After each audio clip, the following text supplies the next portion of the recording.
Oke, bismillahirrahmanirrahim. Assalamualaikum warahmatullahi wabarakatuh. Hari ini kita akan pelajari tentang teori asam basa. Oke, ini ada perkembangan teori asam dan basa. Jadi, dari mana sih asalnya kata-kata asam dan basa, lalu definisinya apa, dan sejauh mana kita bisa mempelajari tentang asam dan basa. Ini didasari oleh teori asam dan basa.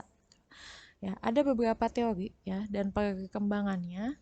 Yang pertama ada Arrhenius, ya. Lalu setelah Arrhenius mencetuskan teori tentang asam dan basa, lalu disempurnakan lagi oleh Bronsted dan Lowry gitu. Karena dalam teori Arrhenius ternyata masih ada pertanyaan. Nanti kita akan bahas di belakang, ya.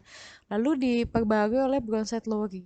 Nah, ternyata setelah Bronsted Lowry ada definisi asam basa lagi yang masih belum bisa terjawab oleh Bronsted dan Lowry gitu. Akhirnya disempurnakan oleh Lewis. Nah, ketiga teori asam dan basa ini yang akhirnya kita pegang sekarang, ya, yang menjadi dasar untuk kita mempelajari tentang asam dan basa gitu. Mulai dari yang paling sederhana sampai yang paling kompleks. Oke, kita mulai dari teori Arrhenius. Ya, yang pertama adalah teori asam basa Arrhenius. Yang pertama adalah definisi asam menurut Arrhenius. Jadi menurut Arrhenius, asam adalah zat yang apabila dilarutkan di dalam air akan menghasilkan ion H+. Ya, ciri-cirinya apa berarti untuk asamnya Arrhenius? Nah, ciri-cirinya asam Arrhenius ini yang paling umum. Ya, asam itu yang ada H-nya. Nih HF, HBr, H2S, CH3, COOH, hanya yang belakang ini ya. Lalu HNO3, H2SO4, H3IO4, H3PO4, lalu ada H2C2 dan H2C2O4. Nah, ini semua adalah asam menurut Arrhenius. Kenapa? Karena ketika dilarutkan di dalam air menghasilkan ion H+. Di sini kalian bisa lihat reaksi ionisasinya. Ya. HF, nih namanya asam fluorida. HF ketika terionisasi ini menjadi H+ dan F-. Kalau ada H+ di sini, ini adalah asam. Ya, di sini semua ada asam nih. Meskipun CH3COOH hanya di belakang. Ya, ini kalau terionisasi menjadi H+ ditambah CH3COO- asam asetat. Ya, ini ion H+-nya, ini ion asetatnya. Nah, begitu juga dengan asam nitrat dan selanjutnya. Jadi, menurut Arrhenius, asam itu adalah zat yang apabila dilarutkan dalam air akan menghasilkan ion H+. Ya, di sini ada H-nya. Cirinya apa yang paling umum? Ada H-nya. Oke ya, ini adalah asam dari Arrhenius.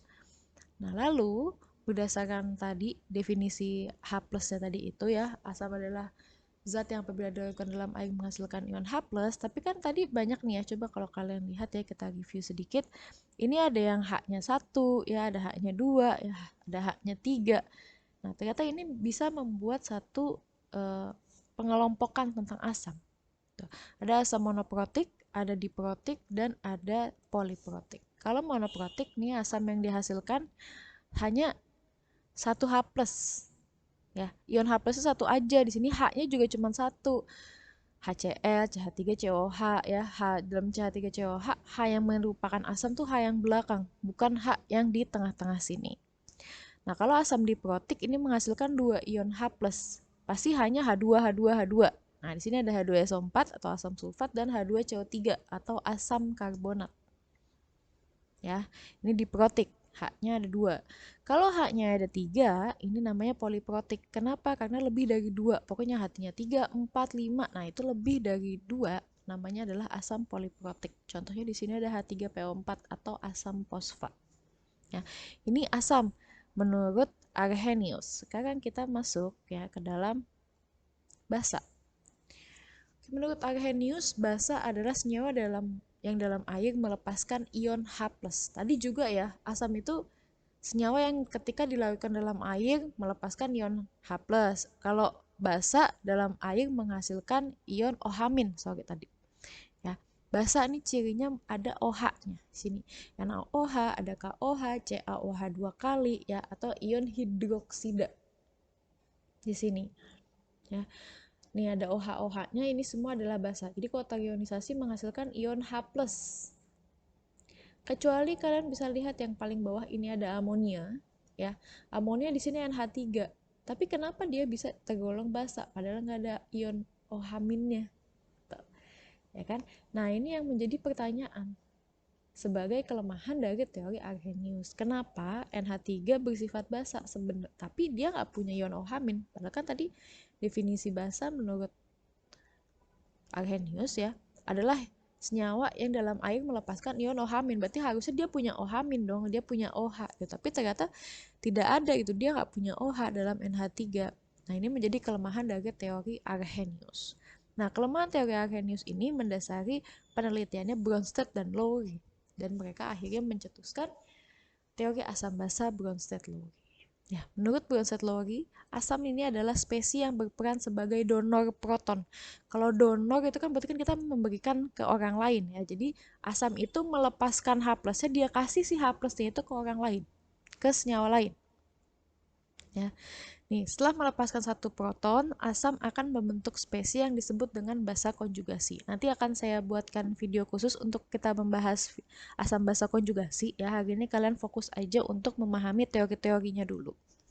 Ya, atau bisa juga kalian baca dulu di buku, nanti kita akan bahas di pertemuan selanjutnya.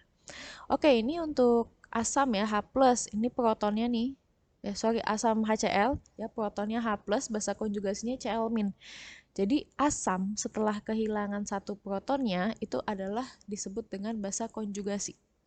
Ya, di sini Cl-nya basa konjugasi. Kalian bisa lihat ya seterusnya ya. Di sini.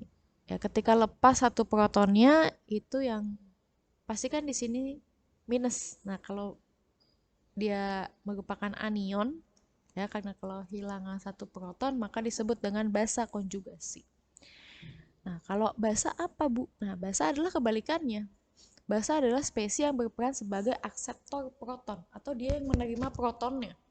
Ya, dia menerima proton dari senyawa lain, dari spesies yang lain gitu. Nah, setelah menerima satu proton, suatu basa akan membentuk spesies yang disebut dengan asam konjugasi. Nah, ini bisa kalian lihat ya, basa ya NH3 ini menerima proton dari H+, nih ada H+, entah dari spesies apa, membentuk asam konjugasi NH4+ yang terbentuk. Nah, di sini NH4+-nya adalah asam konjugasi. Ya, jadi kalau ada basa ketambahan proton itu namanya adalah asam konjugasi. Oke, jadi bisa disimpulkan ya untuk teori asam basa Bronsted-Lowry yang menjadi highlight adalah H+ atau proton. Ya, di sini. Teori asam basa Bronsted-Lowry. Kalau asam itu donor proton atau donor H+, sedangkan basa adalah akseptor proton atau akseptornya H+, dia menerima H+. Nah, sekarang kita akan bahas teori yang ketiga, ya, yaitu teori asam basa Lewis. Nah, kalau dalam asam basa Lewis yang menjadi highlight di sini adalah pasangan elektron, di mana asam adalah senyawa yang menerima pasangan elektron, sedangkan basa adalah senyawa yang memberikan pasangan elektronnya ke spesies lain.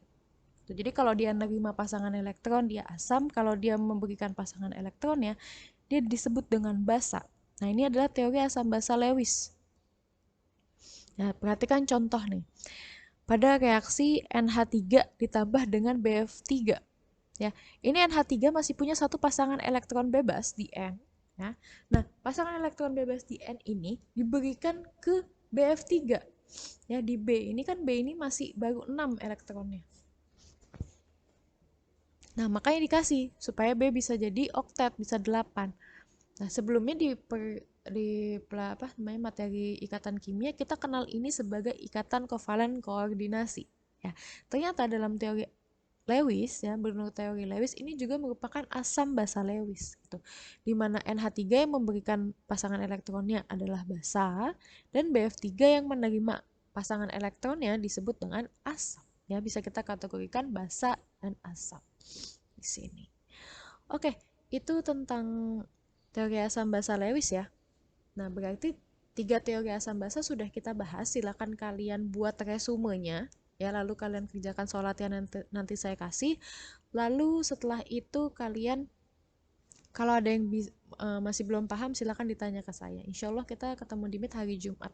Oke, Assalamualaikum warahmatullahi wabarakatuh.